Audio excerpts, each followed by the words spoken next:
Assalamualaikum warahmatullahi wabarakatuh. Saya Robi Saputra, kelas HKI 2A. Di sini saya akan membacakan materi tentang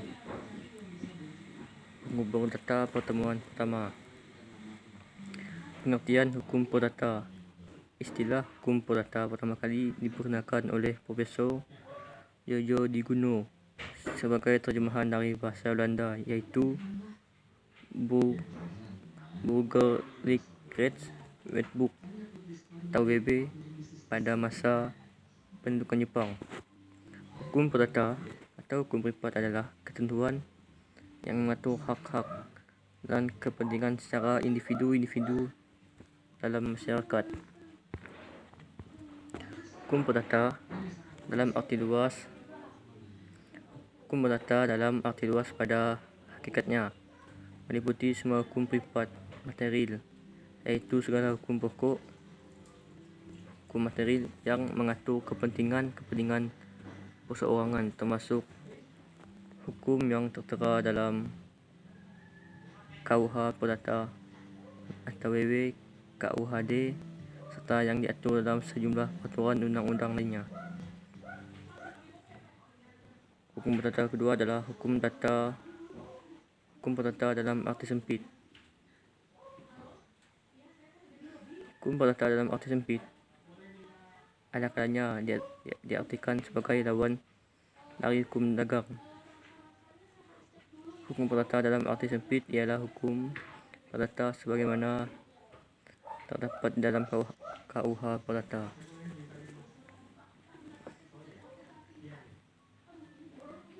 Hukum perdata material. Hukum perdata material adalah segala ketentuan hukum yang mengatur hak dan kewajiban seorang dalam hubungannya terhadap orang lain dalam masyarakat. Kemudian hukum perdata formil. Hukum perdata formil adalah segala ketentuan yang mengatur tentang cara seseorang mendapatkan hak atau keadilan berdasarkan hukum perdata material. Cara untuk mendapatkan keadilan di muka hakim disebut hukum acara perdata. Sistematika hukum perdata dalam KUH Perdata. Buku 1 tentang orang, van personen. Buku 2 tentang benda, van zaken. Buku 3 tentang perikatan, van verbintenissen. Buku 4 tentang pembuktian dan daluarsa, van bewijs en verjaring.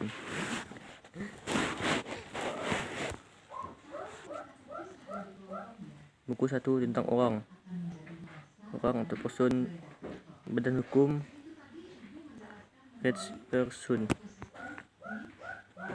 Buku 1 tentang orang. 1. Orang atau person.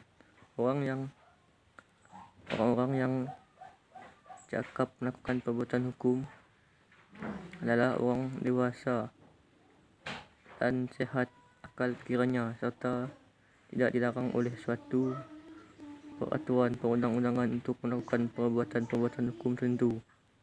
Orang-orang yang menurut undang-undang dinyatakan tidak cakap untuk melakukan perbuatan hukum. Pasal 1330 KUH Perdata adalah 1. Orang-orang yang belum dewasa. 2. Orang-orang yang ditaruh di bawah pengumpulan. 3. Orang-orang yang dilarang undang-undang untuk melakukan perbuatan-perbuatan hukum tertentu, misalnya orang yang dinyatakan palit. 2. Badan hukum.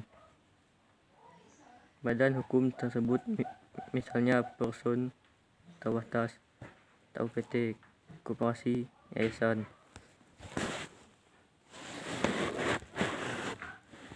Buku 2 tentang kepandaan, mengatur mengenal benda sebagai objek hak manusia dan juga mengenai hak kebenaran benda dalam pengertian yang luas, merupakan segala sesuatu yang dapat dimiliki oleh seseorang. Hak kebenaran adalah suatu hak yang memberikan kekuasaan langsung atas suatu benda yang dapat dipertahankan pada pihak ketiga. 1. Hak bazil atau hak menduduk. 2. Hak agendum. Buku tentang perikatan mengatur hak dan kewajiban yang tertib yang terbit dari perjanjian, perbuatan melanggar hukum, dan peristiwa-peristiwa lain yang menerbitkan hak dan kewajiban perseorangan. 4. Buku tentang pembuktian dan daluarsa. Buku keempat mengatur tentang pembuktian dan daluarsa. Hukum tentang pembuktian tidak saja diatur dalam hukum acara Hair, namun juga diatur dalam kitab undang-undang hukum perdata. Dalam buku keempat ini diatur mengenal prinsip tentang pembuktian dan juga mengenai alat bukti. Dikenal adanya 5 macam alat bukti, yaitu surat,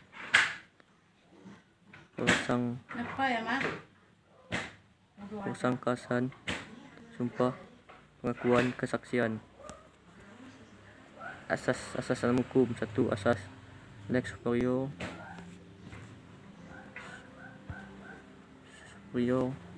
leg interior. 2. Asas lex specialis derogatorio, legi generalis. 3. Asas lex posterior, legi priori.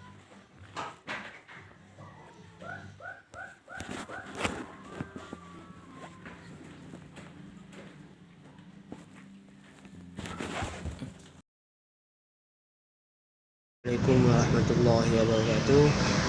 Saya Wahab Lana. Saya dari kelas HKI 2A.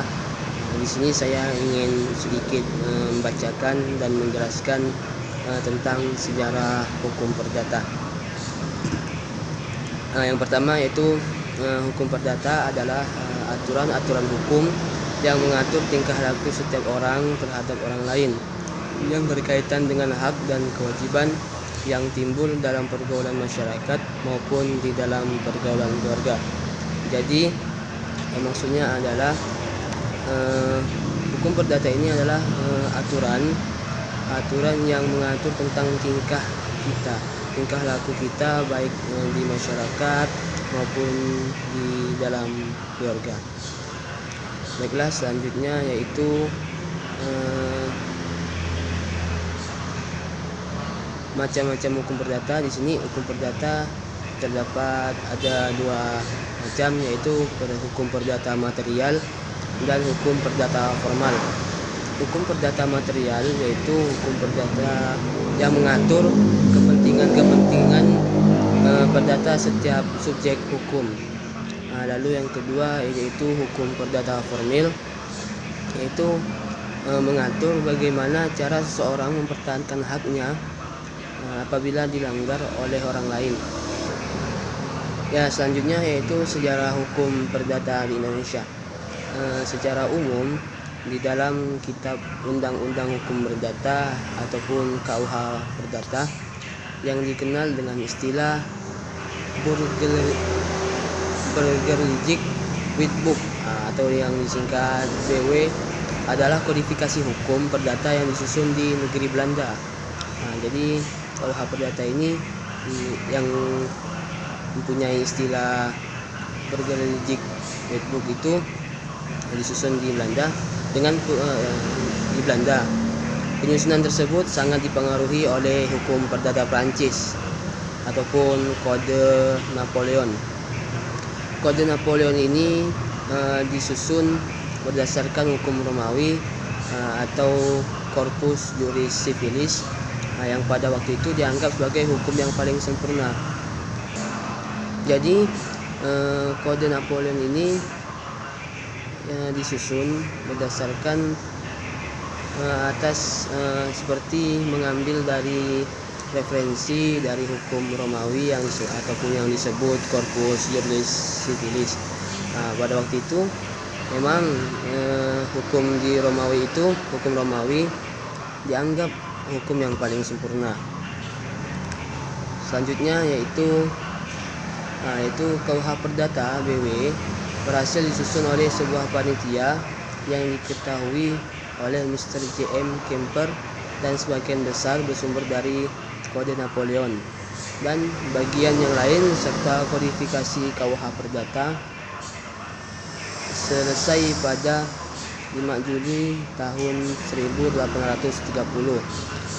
Namun diperlakukan di negeri Belanda pada tanggal 1 Oktober tahun 1838. Pada tahun itu diberlakukan juga KUH Dagang atau yang disingkat WFIK. Secara makrosubstansial, perubahan yang terjadi pada hukum perdata Indonesia itu ada beberapa hal. Yang pertama, pada mulanya hukum perdata di Indonesia itu merupakan ketentuan-ketentuan pemerintah Hindia Belanda yang diberlakukan di Indonesia sesuai dengan STBL nomor 23 tanggal 30 April 1847 yang terdiri dari 36 pasal. Lalu yang kedua, dengan konkordansi pada tahun 1848 di undangan KUH Perdata BW oleh pemerintah Belanda. Di samping BW berlaku juga KUHD BPK ataupun KUH Dagang yang diatur dalam STBL 1847 nomor 23. Berdasarkan perspektif sejarah tadi, hukum perdata yang berlaku di Indonesia itu terbagi dalam dua periode, yaitu periode sebelum Indonesia merdeka dan periode setelah Indonesia merdeka. Yang pertama, sebelum Indonesia merdeka, sebagaimana negara jajahan, maka hukum yang berlaku di Indonesia adalah hukum bangsa penjajah. Jadi hukum yang mengatur di Indonesia itu pada masa penjajahan itu adalah berdasarkan negara jajahannya. Hal ini sama dengan hukum perdata. Hukum perdata yang diberlakukan bangsa Belanda untuk Indonesia mengalami adopsi dan perjalanan sejarah yang sangat panjang. Lalu yang kedua yaitu setelah Indonesia merdeka. Hukum perdata yang berlaku di Indonesia didasarkan pada pasal 2 Aturan Peralihan UUD 1945 yang pada pokoknya menentukan bahwa segala peraturan dinyatakan masih berlaku sebelum diadakan peraturan baru menurut Undang-Undang Dasar, termasuk di dalamnya hukum perdata Belanda yang berlaku di Indonesia.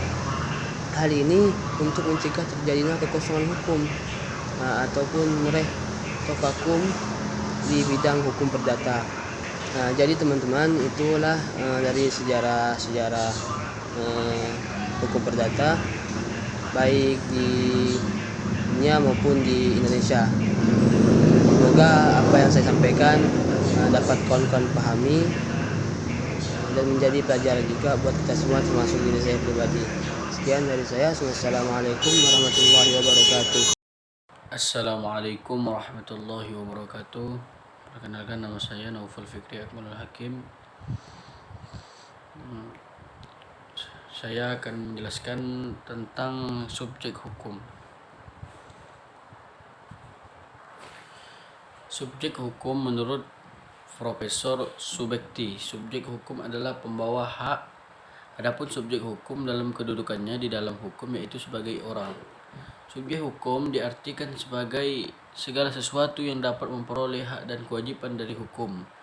Dengan kata lain, yang dimaksud dengan subjek hukum adalah orang yang memiliki hak dan kewajiban baik sebagai subjek hukum maupun sebagai orang. Subjek hukum merupakan makhluk yang memiliki wewenang untuk memiliki, memperoleh dan menggunakan hak serta kewajiban dalam setiap perilaku hukum. Dalam dunia hukum, orang atau person disebut sebagai pembawa hak, yaitu suatu yang mempunyai hak dan kewajiban serta disebut subjek hukum. Adapun subjek hukum terdiri dari 1 manusia, 2 badan hukum. 1. Manusia. Setiap negara hukum, khususnya negara Indonesia, mengakui setiap orang sebagai manusia terhadap undang-undang. Hal ini diartikan bahwa setiap orang diakui sebagai subjek hukum oleh undang-undang. Pada pasal 2 Kitab Undang-Undang Hukum Perdata menjelaskan bahwa anak yang masih berada dalam kandungan ibunya dianggap telah dilahirkan jika kepentingan si anak menghendakinya, dan apabila si anak mati saat dilahirkan, maka dianggap anak tersebut tidak pernah ada. Pada pasal 27 Undang-Undang Dasar 1945 menyatakan bahwa setiap warga negara mempunyai kedudukan yang sama di dalam hukum, serta pemerintahan, dan wajib menjunjung tinggi hukum dan pemerintahan itu dengan tidak ada kecualinya. Oleh karena itu, manusia dikatakan subjek hukum karena sebagai pembawa hak. Manusia mempunyai beberapa hak dan kewajiban untuk melakukan suatu tindakan atau perilaku hukum tanpa memandang bahwa ia sebagai warga negara Indonesia atau WNI atau sebagai warga negara asing, dengan tidak memandang agama maupun kebudayaan seseorang.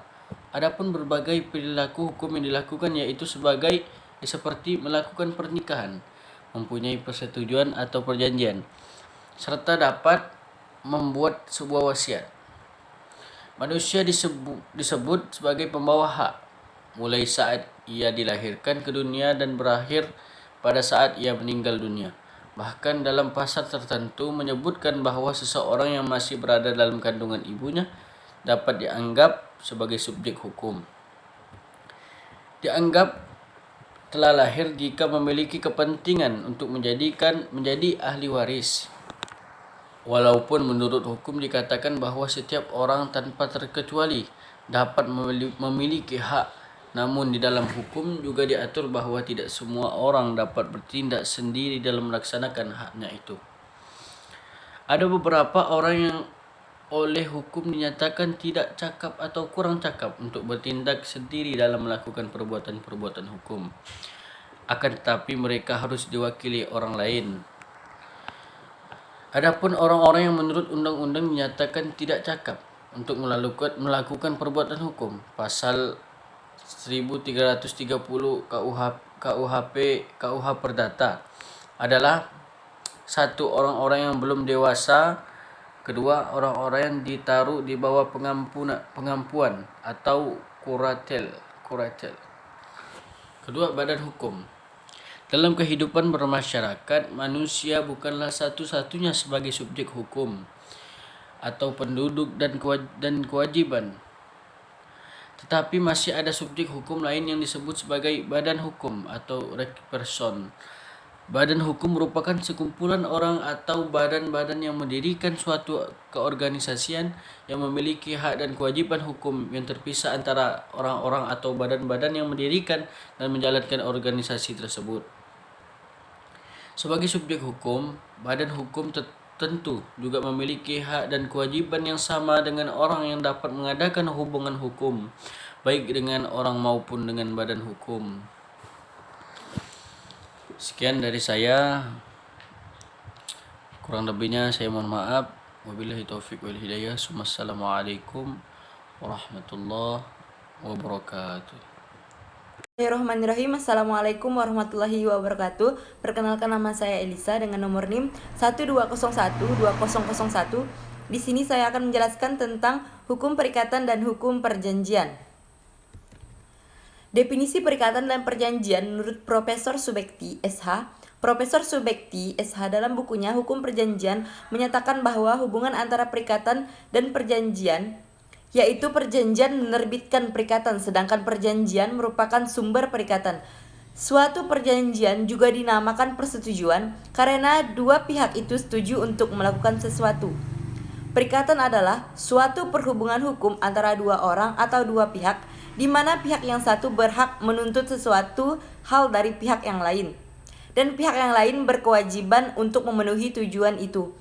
Perjanjian adalah suatu peristiwa di mana seseorang berjanji kepada orang lain atau di mana dua orang itu saling berjanji untuk melakukan sesuatu hal. Perikatan dan perjanjian berdasarkan KUH Perdata BW. Perikatan berdasarkan KUH Perdata berdasarkan pasal 1233 KUH Perdata, perikatan dapat lahir dari perjanjian maupun undang-undang. Perikatan yang lahir dari perjanjian menimbulkan hubungan hukum yang memberikan hak dan meletakkan kewajiban kepada para pihak yang membuat perjanjian berdasarkan atas kemauan atau kehendak sendiri dari para pihak yang bersangkutan yang mengikatkan diri tersebut.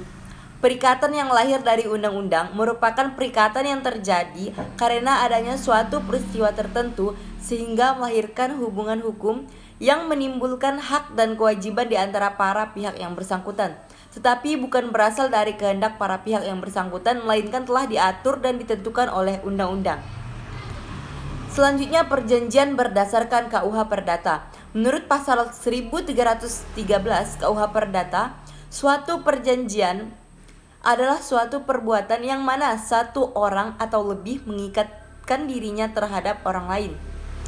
Jadi, perjanjian merupakan suatu peristiwa di mana seseorang berjanji kepada orang lain atau di mana terdapat dua orang atau lebih saling berjanji untuk melaksanakan suatu hal. Dengan adanya peristiwa tersebut, maka timbullah suatu hubungan antara dua orang atau lebih yang dinamakan dengan perikatan. Unsur-unsur perikatan pasal 1234 KUH Perdata.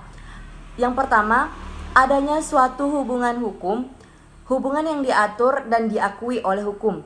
Yang kedua, di antara dua pihak, yaitu pihak yang memiliki kewajiban, debitur, dan pihak yang memperoleh hak, yaitu kreditur. Yang ketiga, di bidang hukum, harta kekayaan, yaitu dapat nilai dengan uang. Yang keempat adalah tujuan prestasi, yaitu memberi, berbuat, dan tidak berbuat. Selanjutnya, objek dan subjek perikatan. Objek perikatan adalah hak dari kreditur dan kewajiban dari debitur, prestasi. Debitur adalah pihak yang memiliki kewajiban. Kreditur adalah pihak yang memperoleh hak.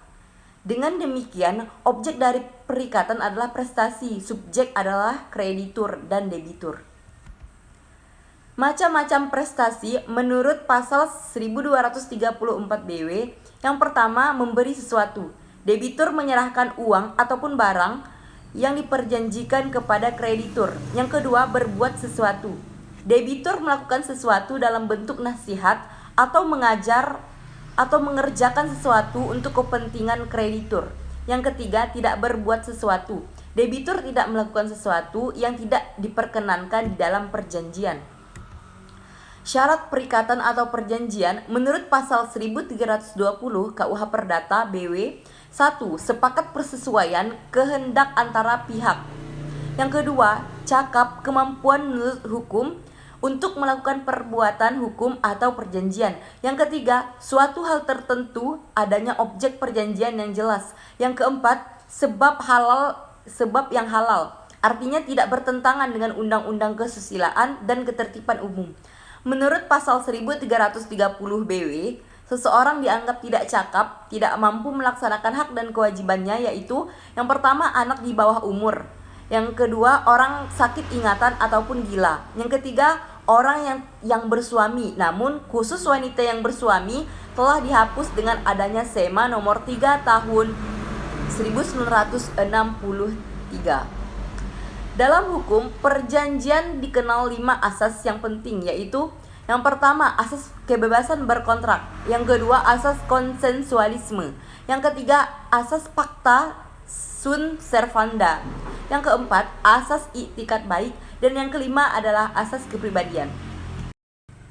Yang pertama, asas kebebasan berkontrak. Asas kebebasan berkontrak adalah suatu asas yang memberikan kebebasan kepada pihak untuk membuat atau tidak membuat perjanjian, mengadakan perjanjian dengan siapapun, menentukan isi perjanjian atau pelaksanaan dan persyaratannya, menentukan bentuknya perjanjian yaitu tertulis atau lisan, sepanjang tidak bertentangan dengan kesusilaan dan ketertiban umum.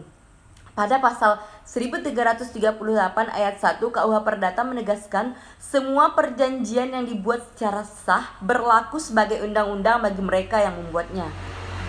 Yang kedua, asas konsensualisme. Asas konsensualisme disimpulkan melalui pasal 1320 ayat 1 KUH Perdata bahwa salah satu syarat sahnya perjanjian adalah adanya kesepakatan kedua belah pihak. Dengan adanya kesepakatan oleh para pihak, jelas melahirkan hak dan kewajiban bagi mereka, atau bisa juga disebut bahwa kontrak tersebut telah bersifat obligatoir, yakni melahirkan kewajiban bagi para pihak untuk memenuhi kontrak tersebut. Yang ketiga adalah asas pacta sunt servanda. Asas pacta sunt servanda atau disebut juga sebagai asas kepastian hukum berkaitan dengan akibat perjanjian. Asas pacta sunt servanda merupakan asas bahwa hakim atau pihak ketiga harus menghormati substansi kontrak yang dibuat oleh para pihak. Sebagaimana layaknya sebuah undang-undang, mereka tidak boleh melakukan intervensi terhadap substansi kontrak yang dibuat oleh para pihak. Asas pacta sunt servanda didasarkan pada pasal 1338 ayat 1 KUH Perdata menegaskan bahwa perjanjian yang dibuat secara sah berlaku sebagai undang-undang. Selanjutnya yang keempat adalah asas i'tikad baik. Ketentuan tentang asas i'tikad baik diatur dalam pasal 1338 ayat 3 KUH Perdata yang menegaskan perjanjian harus dilaksanakan dengan i'tikad baik. Asas i'tikad baik merupakan asas bahwa para pihak, yaitu pihak kreditur dan debitur, harus melaksanakan substansi kontrak berdasarkan kepercayaan atau keyakinan yang teguh atau kemauan baik dari para pihak. Asas i'tikad baik terbagi menjadi dua macam, yakni i'tikad baik nisbi dan i'tikad baik mutlak. I'tikad baik nisbi adalah orang memperhatikan sikap dan tingkah laku yang nyata dari subjek. Sedangkan i'tikad mutlak, penilaian terletak pada akal sehat dan keadilan. Dibuat ukuran yang objektif untuk menilai keadaan, penilaian tidak memihak menurut norma-norma yang objektif. Terakhir atau yang kelima adalah asas kepribadian. Asas kepribadian merupakan asas yang menentukan bahwa seseorang yang akan melakukan kontrak hanya untuk kepentingan perorangan.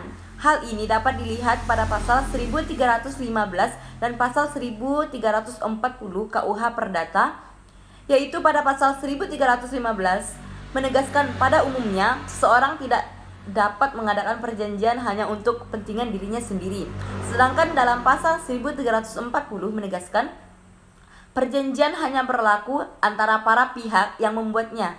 Jika dibandingkan kedua pasal tersebut, maka pada pasal 1317 KUH Perdata juga mengatur tentang perjanjian untuk pihak ketiga, sedangkan dalam pasal 1318 KUH Perdata untuk kepentingan dirinya sendiri, ahli warisnya, atau orang-orang yang memperoleh hak daripadanya.